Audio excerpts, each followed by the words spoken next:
From the very beginning of time, humanity has sought to penetrate the veil of the great mystery.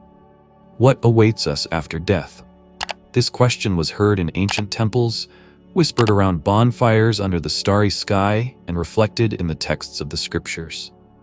From the sages of ancient Egypt to modern scientists, everyone was looking for an answer that could bring peace to the soul and meaning to life. Death is an inevitable part of our existence, a mystery that accompanies us from birth. Her shadow awakens fear, but at the same time makes you think about the most important thing. Who are we? Why did you come here? And where will we go when the last breath is left behind? At this moment, where one ends and the other begins, the most important questions of existence are born. Just think, how many generations have dreamed of looking beyond the material world to understand what awaits us there? Philosophers called death a threshold into the unknown. Poets saw in it a transition to eternity, and mystics claimed that it was only the beginning. The religions of the world have offered their answers, and great thinkers have been arguing about them for centuries. But despite everything, it seems that everyone is forced to find their own way to understand this mystery. Some turn to faith, others to science, and yet, on this thorny path, sometimes there are those who claim that the truth has been revealed to them. One of these people was Neale Donald Walsch. He claims that he not only found the answer, but also communicated with God himself, receiving revelations about the nature of life, death, and what awaits us beyond it. His words inspired millions, caused controversy, but left an indelible mark on the hearts of the seekers. Who is he, the man who dared to declare that the greatest secret was revealed to him? Who is Neale Donald Walsch? The story of Neale Donald Walsch, at first glance, did not promise anything unusual. He was born in a small town in Wisconsin, USA, in a family with traditional values. His childhood was peaceful, and his youth was full of hopes for a simple but decent future. He grew up with the feeling that he had a mission, but for a long time he could not understand what it was. Like many of us, Walsch dreamed of happiness, success, and love. He built a career in broadcasting, later tried his hand at publishing, and held senior positions. He seemed to have achieved a lot. He had a home, a family, and a stable life. But one day fate dealt him a cruel blow. A series of personal disasters began like a thunderstorm on a clear day. His marriage collapsed, leaving Walsch alone. He soon lost his job, and financial difficulties followed. To top it all off, a serious neck injury sustained in a car accident made him practically incapacitated for many months. The disease took away not only health, but also the remnants of faith in the future.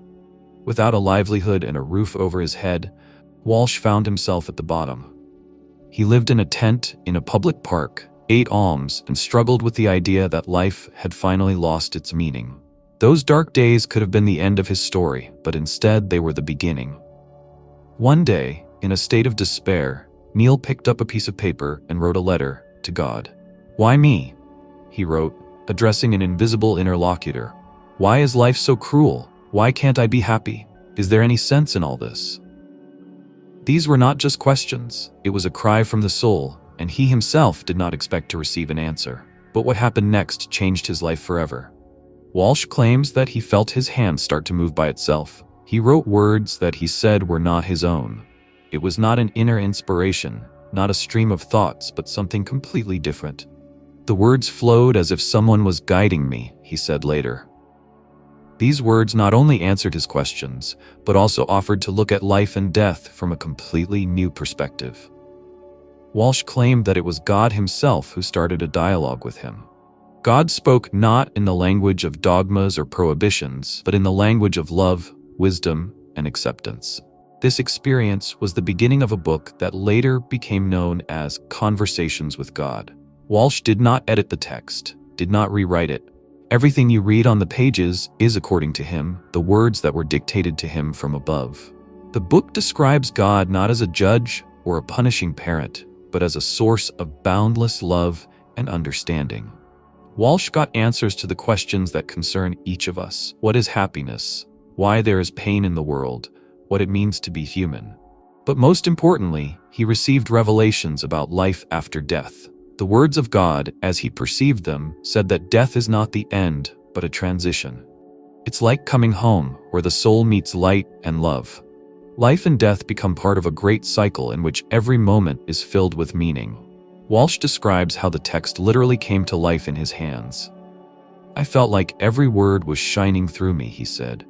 "It wasn't just writing, it was communicating with something more than I can understand." Of course, his statements caused a storm of emotions in society. For many, Walsch has become a symbol of hope and inspiration. His books have been translated into dozens of languages, and millions of people around the world have described how his words changed their lives.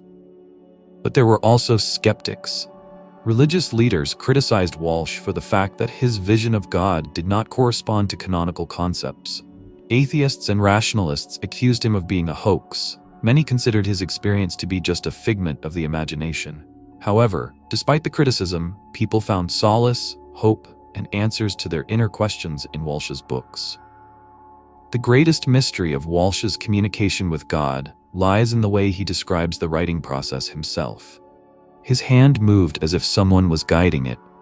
The words came by themselves, and it seemed that he was just a guide for some higher mind. The words flowed, bringing light to where there used to be darkness, he said.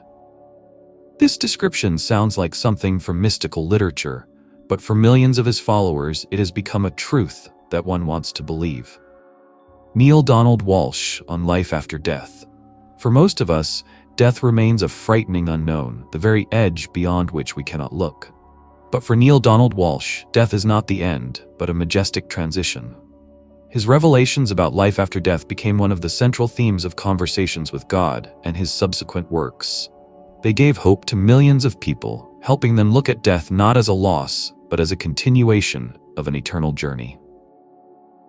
Walsch describes the death not as a tragedy, but as a homecoming. In his books, the idea sounds that death is not destruction or disappearance, but a step to the next stage of existence.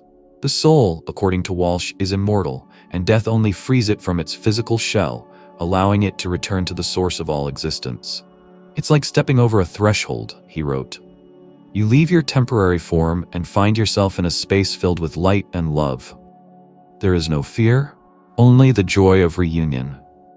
This metaphor makes death not a darkness, but a light that awaits us after a long journey. In his dialogues with God, Walsch describes death as a moment of returning to unity. Each of us, according to him, is a part of a great source, and life is an opportunity to know ourselves through experience. After death, we reconnect with this source, gaining integrity and true understanding. He argues that death removes the illusion of separation that is so characteristic of human existence. The soul remembers that it has always been a part of something bigger. There is no suffering or pain in this process, only love and peace.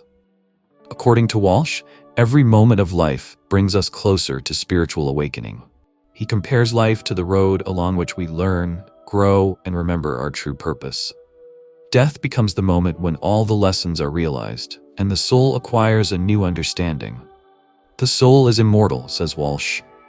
"Life is an opportunity to experience an experience that we choose ourselves, and after death, we return to our true state, where everything becomes clear." These words have become a consolation for many. They help people who are experiencing loss to see death not as separation, but as a meeting. They invite us to look at our lives as part of something greater and more eternal. Walsch's words do not claim to be dogma or religion. He himself emphasizes that his ideas are not answers that must be accepted unconditionally, but an invitation to think. He suggests that everyone find their own way to understand life and death. His books are imbued with an atmosphere of reflection and inspiration. "There is already an answer in the depths of every soul," he wrote.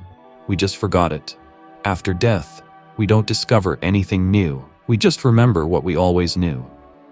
Walsch's words often contain vivid and heartfelt images. He describes death as a warm light that embraces the soul, as a long-awaited meeting with the house from which we came.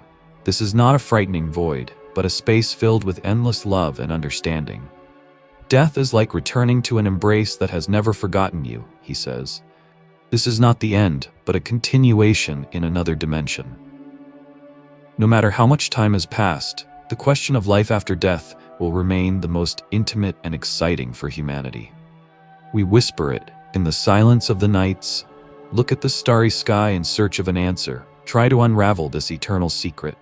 Neale Donald Walsch does not offer irrefutable evidence. He only gives us the light that gives us hope. Walsch teaches us to look at death without fear. In his words, a simple but powerful thought sounds, "Death is not the end of the path, but its continuation, the transition to a new form of being." It's a moment of returning to the light that has always been with us, even when we haven't seen it. Maybe the mystery of life after death is not a mystery at all. Maybe this is the answer that awaits us at the threshold. As Walsch writes in his books, death should not be a frightening unknown. It's like waking up from a dream, returning to a place where we are expected with love and joy. Death is just another way, he says. It does not separate us but connects us. It does not destroy but transforms. It gives a beginning where we are used to seeing an end. Every soul, according to Walsch, carries a spark of truth, which death helps to reveal. It's like a door through which we are greeted by light that permeates everything around. This is not a frightening darkness, but a radiance that brings us home. Imagine this light, warm, soft, full of love. This is the moment when all the pain disappears, when fear and doubts dissolve, and only the understanding remains that everything was right. This light awaits each of us when we complete our journey here. Finishing his reflection, Walsch does not urge us to stop asking questions. On the contrary, he invites you to look for your answers, explore the world, and not be afraid of what is inevitable. His revelations remind us that death is not something alien. This is part of our great history, part of the great truth that we will all learn one day. And let each of us who lives on this side of life see death not as a dot, but as an ellipsis. Not a completion, but a transition to a new one. Death is a beginning that we don't understand yet, but we will definitely accept when the time comes. Walsch's words leave us not with dogma, but with hope. He invites us to face this mystery with love, with trust, and with a willingness to learn more. Because as he writes, there, beyond the threshold, we are not waiting for the end, but the beginning. And the light that we will see is already in ourselves. Maybe one day we will realize that the mystery of life after death is the greatest revelation yet to be revealed. And until that moment, there is only one thing left: to live as if every second is part of a great journey home. Dear friends, thank you for watching my video to the end. If you liked it, please like it, and don't forget to subscribe to the channel. It's very important. Thank you, and have a nice day.